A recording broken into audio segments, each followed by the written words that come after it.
Yo, what's up? What's up? We back again with another video. And see, right now, I'm talking about the Detroit Lions.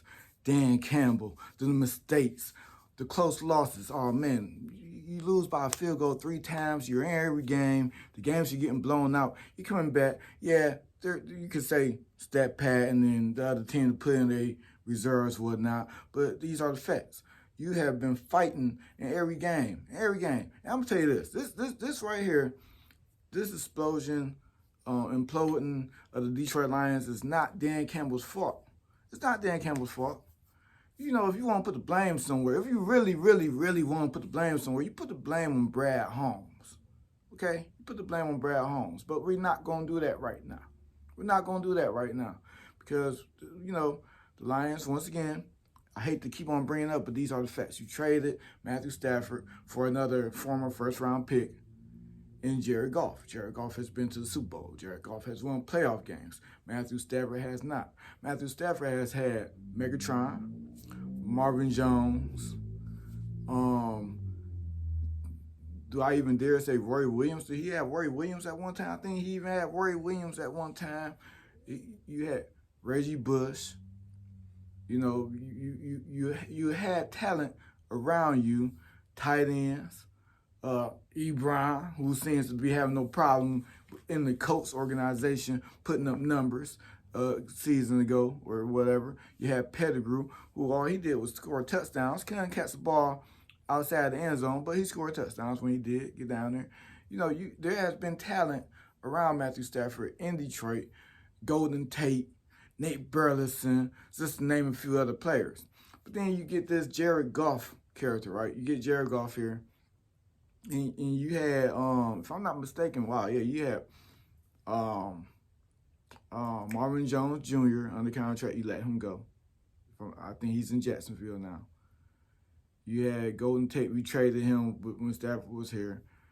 You know, you had a couple of people that could have helped out Jared Goff in his transition into the Lions organization. But what you did was you totally, you depleted the receiving crew.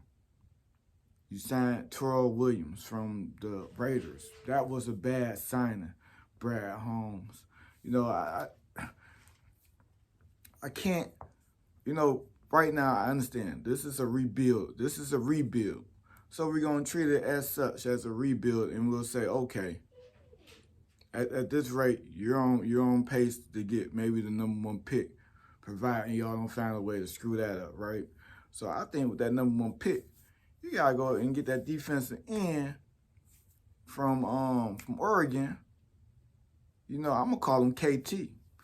You know, I'm gonna call him KT. Y'all know who I'm talking about, the defensive end from Oregon. You gotta go ahead, you gotta get him with that #1 pick. You draft him with your second pick down the road that you got in the Stafford deal. I say this is when you say, hey, okay, Jared Goff, season #2.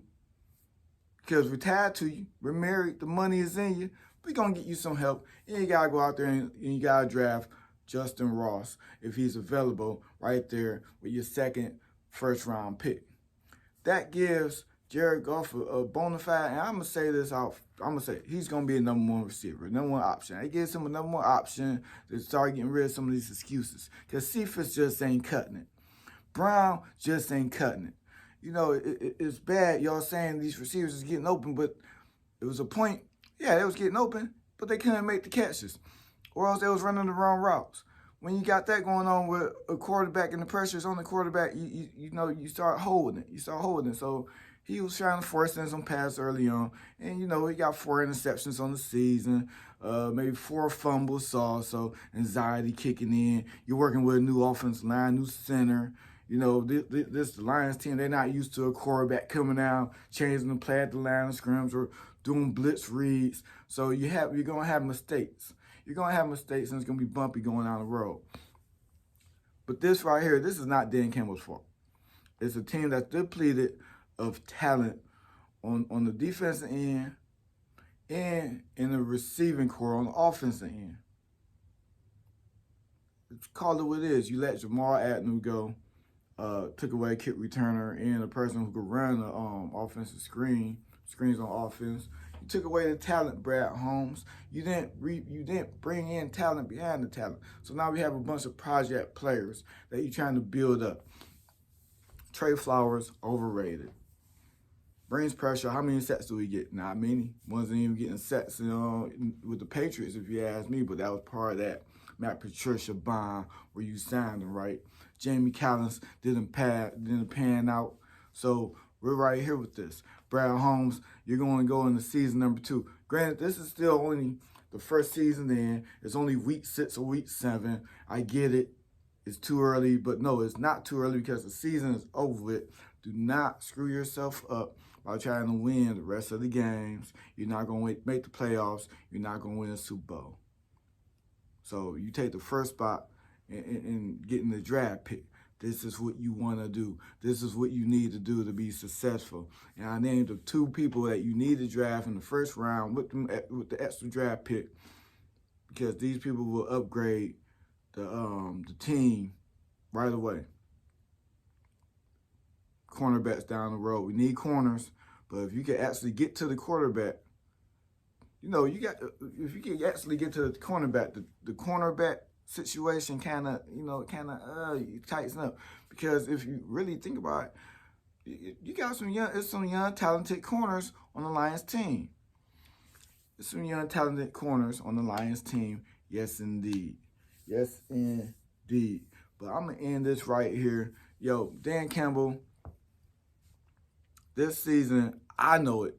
I don't know if anybody else knew it, but this one's going to be a good season to begin with. So you're off the chain. You're on the clock in season number 2 of a 6-year deal. You know why? Because us Lions fans, we're tired of hearing we're rebuilding, give it time. No, next year, Brad Holmes and Dan Campbell, it is your time to shine. Year 2 is playoffs, baby. If you ain't making the playoffs, you ain't making noise. I'm going to be the first one to come for your head, because I've been defending you guys. Got it? Let's get it. All right, y'all. Hit the like button. Subscribe. Once again, later on, we're going to be talking Pistons, more Lions, and some Tigers as they looking to make changes going the next year to become a playoff team themselves. All right.